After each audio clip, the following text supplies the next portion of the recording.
Welcome to Suriname. This is country number 51, and I am in the capital city of Paramaribo, and behind me is the presidential palace.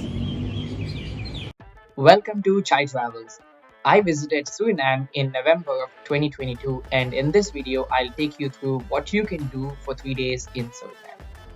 Most people think Suriname is in Africa, but in fact, it's in South America with North Atlantic Ocean to the north and Brazil to the south. Suriname was once a Dutch colony, and everyone speaks fluent Dutch as that is their official language. People also speak Surinamese, which is a local dialect. Suriname was a huge sugarcane plantation for the Dutch in the 18 and 1900s, and they brought in indentured servants from Asia and Africa. So now you can find descendants from all those countries in Suriname with indigenous population making less than 10%. It is a heavily forested country with over 90% of the country covered in forest. Before we get started, do me a favor and subscribe to the channel if you haven't already done so, and hit the like button as well. Paramaribo is a pretty city with classic Dutch-style buildings all over the place. Walk along the waterside street along the historic inner city of Paramaribo to take in a row of old colonial buildings. Right next to it is the Independence Square, the Justice House, and the Presidential Palace. The president doesn't live here as it is considered haunted since the slaves were forced to build it. The president does host diplomats and dignitaries from other countries. If you walk further, you'll find Fort Zeelandia, which was constructed by the Dutch on the Suriname River to keep an eye on the British ships and defend their territory in case of an attack. Lining the streets are more beautiful colonial houses.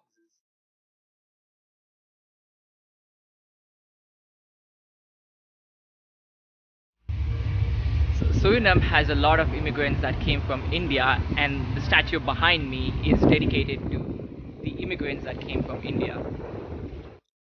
Walk a bit further and you'll see Palm Tree Garden, which as name indicates is a park with palm trees. You'll also find a lot of restaurants and souvenir stores here.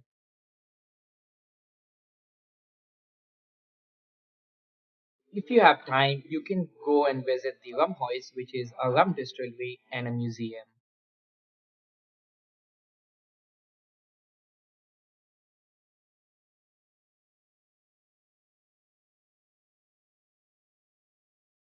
You have to do the dolphin and cayman tour in the evening, and I would highly recommend Jenny's tour run by Pete and his brother, both from the Netherlands. Website link in the description below. The tour starts at 4:30 p.m. at Leonsburg Ferry Terminal. You go out into the Suriname River and you spot some dolphins with pink bellies. The boat captain tries to spot the dolphins and will point out to you and will stay there for about 10 or 15 minutes for you to look at them. Our guide told us that there were about 60 dolphins in these waters. After that, it was sunset time and we saw a beautiful sunset over the Suriname River. The highlight of the tour was what was next. We went from the dolphin spot to a village by the name John and Margarita to have dinner with a Surinamese Indian family which made roti for us. The village was next to a small creek of water with water lilies all over the creek. We then took motor-powered canoes into the swamp at about 7:30 p.m. with pitch darkness all over amidst the companies of flies and mosquitoes. I enjoyed the canoe ride where we had to duck to go under a bridge and then hold on to the canoe to cross over a wooden bridge on the canoe.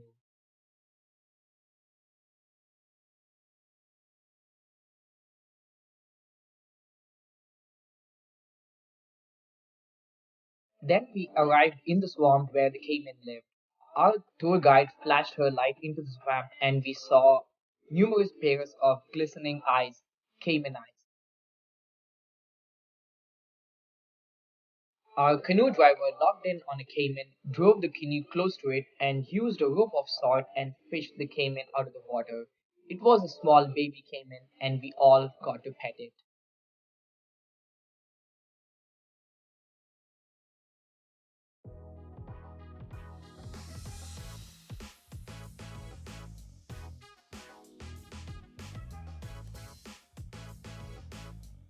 The little guy was extremely scared and was croaking, but we didn't hold him for too long, maybe under 5 minutes, and then we let him go.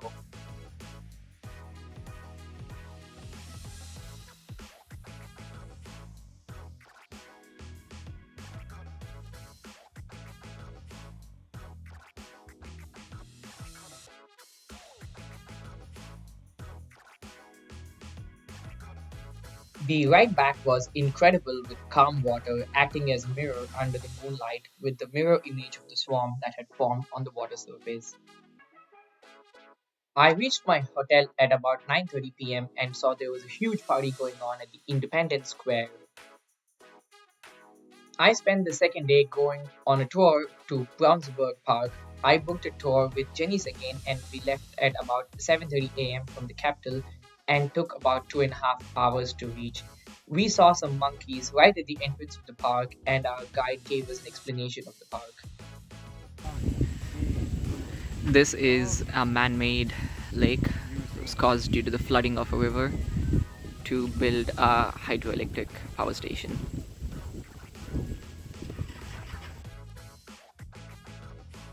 Then we began a 3 hour hike to see two waterfalls. The first stop was Irene Falls, and I decided to take a quick dip in the falls here.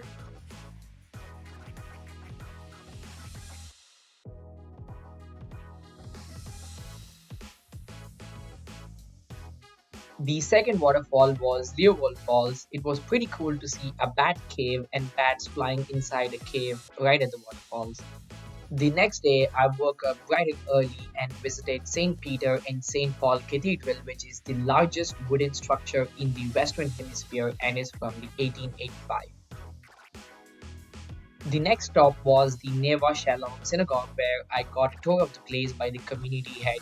There was a large community of Jewish people once upon a time, but now it's reduced to about 70 people, with mostly the older people in the community.